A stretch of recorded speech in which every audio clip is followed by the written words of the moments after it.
Karmaveer cricket club शिरपूरच्या कुमारी सोनाक्षी सुनील पटेल, कुमारी अवंतिका राकेश बोरसे व कुमारी अश्विनी कृष्णा पावरा या 3 होतकरू खेळाडूंची धुळे जिल्हा क्रिकेट असोसिएशनच्या महिला क्रिकेट संघात निवड झाल्याची अभिमानास्पद बातमी समोर आली।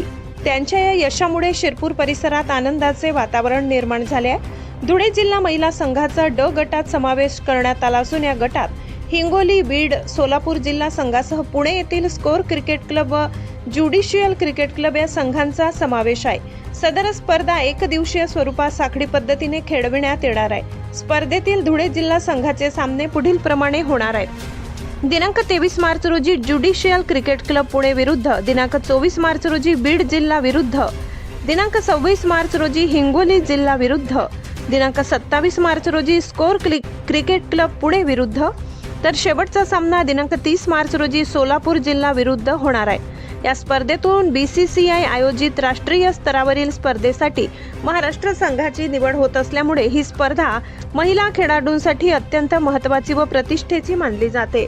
या सर्व खेळाडूंना संस्थेचे प्रशिक्षक व प्राध्यापक राकेश बोरसे यांचे मार्गदर्शन लाभले असून त्यांच्या उत्कृष्ट प्रशिक्षण, सातत्यपूर्ण सराव व मेहनतीच्या जोरावर या खेळाडूंनी यश संपादन केले आहे। यापूर्वीही त्यांची 15 व 19 वर्षाखालील मुलींच्या संघात निवड झाली आहे। या उल्लेखनीय यशाबद्दल धुळे जिल्हा क्रिकेट असोसिएशनचे अध्यक्ष श्री भूपेशभाई पटेल, सल्लागार तथा माजी अध्यक्ष श्री राजवर्धन कदमबांडे, किसान विद्या प्रसारक संस्थेचे अध्यक्ष डॉक्टर तुषारजी रंधे, सचिव निशांतजी रंधे आदींनी अभिनंदन व शुभेच्छा दिल्या।